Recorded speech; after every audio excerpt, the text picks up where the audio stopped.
Drama, drama, drama. The early season clash of title contenders ended up with Manchester City 2 and Arsenal 2. And so much happened in this match.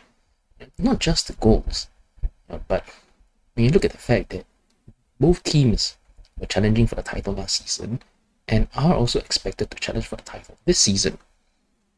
So the stakes were high, tempers flared, and there were so many little incidents of players getting each other's faces, confrontations, a bit of pushing and shoving, almost having fights break out, and it happened several times through the match. And so the match itself, starting with the goals, right? So Man City took the early lead. It was a very nice through ball for Haaland to run into. He ran between the two centre backs. He had the pace to just outpace them completely, left them behind. So he didn't need to use his physicality here in terms of the strength to hold them off because they couldn't even get near him. Latch onto the through ball and just prod it under the goalkeeper's arms for the 1-0. Then for Arsenal's equalizer, it started with a free kick to Arsenal in their own half. And so the ball played out to the left wing, standing up against the fullback, and then the cutback for Arsenal's new player, Calafiori. He's a left back, I believe, and the player just curled a very nice left foot shot, just arcing over the goalkeeper, arcing over the players, arcing over the goalkeeper's jump, and just into that far corner. It was a very nice.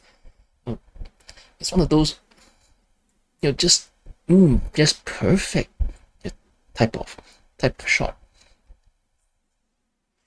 And apparently, there was a bit of some kind of controversy, around this goal. There was something that the Man City players were complaining about, something about not being ready or whatever, something like that.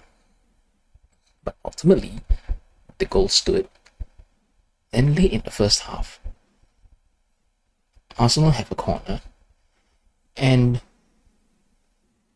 as I was watching this, the TV, it was focused on Walker and Gabriel. So Walker is marking Gabriel, in the 18-yard box. So the camera focus was on them. The attention was on them, on whether Walker would be able to mark Gabriel successfully, or would Gabriel win the header? Because just last week it was Gabriel who had also won a header and scored from a corner during when Arsenal played against Tottenham last week. And so there was that focus there on who would come out in this particular individual battle, Walker or Gabriel. And so as I was watching this, because of that particular focus, at that moment on the two of them, so it's like there was that sense of you could almost see it coming. You could see it almost like something was about to happen, and it was happening in slow motion. And then the corner comes in, Gabriel just runs behind Walker. Walker completely loses track of where Gabriel went. Gabriel wins the free header at the far post, and it becomes 1-2. Then even later in the first half, Arsenal get a red card. So this particular incident, I did not see exactly what happened. I was away from the TV at that point. But Trossard was sent off for a second yellow card. So something happened. But whatever it was, and however it happened, ultimately the fact now became that Arsenal had a red card and they were down to 10, and they would have to play the entire second half with 10.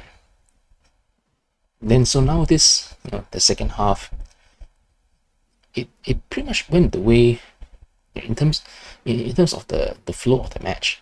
It pretty much went the way that everyone by now was going to expect it to. With Arsenal having the one red card now, they're going to sit back and defend. They already have the 2-1 lead. All they had to do, easier said than done, was to defend well, see out the match, and get the points.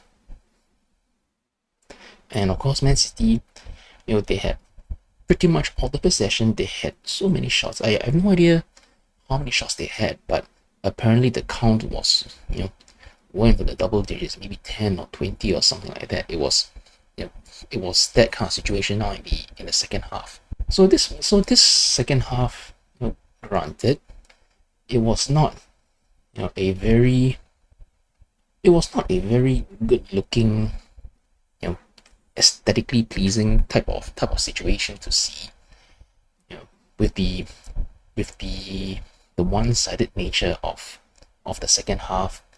And also there were a number of Arsenal players, at this point, one by one, going down, some kind of like a cramp here or a tight muscle there, trying to eat up time.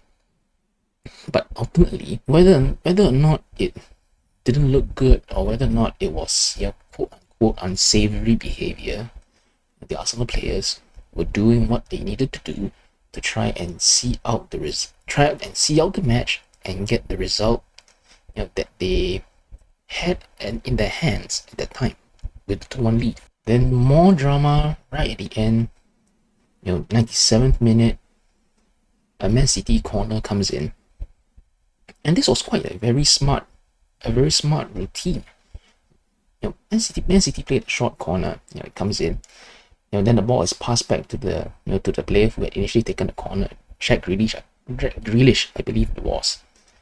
So he's got the ball back again, and by the looks of it, I think almost all the Arsenal players were roughly in a single file line across the 6-yard box, along the 6-yard line. So what ended up happening was Man City had a couple of free players around the penalty spot, around the edge of the box, completely unmarked. And once the ball went to one of those players, he took a shot, and suddenly pinball. The pinball happens, the ball bounced around. It's almost impossible to tell which way the ball would bounce. It could bounce for Man City, or it could bounce for Arsenal. And as it were, the ball bounced for it bounced nicely for the City player, and the equalizer right at the end there, 97 minute, 98 minute, that very late equalizer, and it's a 2-2. And then after that as well, after the resulting kickoff again, then there managed to be even yet more confrontation, yet more face-off, yet more fighting.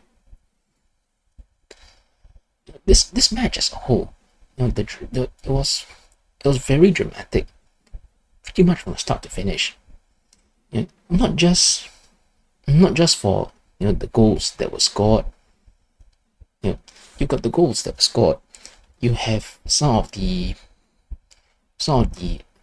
possible controversy, or unhappiness in the situation that that led to the goals being scored. You have the lateness of the equalizer. You have the players facing off and almost fighting each other repeatedly throughout the match. Tensions ran high, tempers flared, and it's one of those. That's the kind of thing that happens when you have two teams going for the biggest prizes. This type of thing is always bound to happen. Now, for me personally, I would have preferred to see Arsenal win this match. But even a 2-2 draw, that's fine by me, because it means that both teams drop points. And as it stands, Liverpool are now 1 point off the top table, the league leaders being Man City. So Man City on 13 points, Liverpool on 12. And I believe Arsenal are on 11 points, And then you also have Aston Villa and Chelsea, in around the top five, if I remember the table correctly. It is still very early in the season. 5 matches in, there's still 33 more to go. But this match, watching as a neutral, it was good entertainment, for a Sunday. And so now, hopefully next week, Liverpool can continue their good form, get on a winning run. If they do their job, if Liverpool, can do their thing properly, win their matches, then you can sort of just sit back and enjoy and just see how the other teams fare.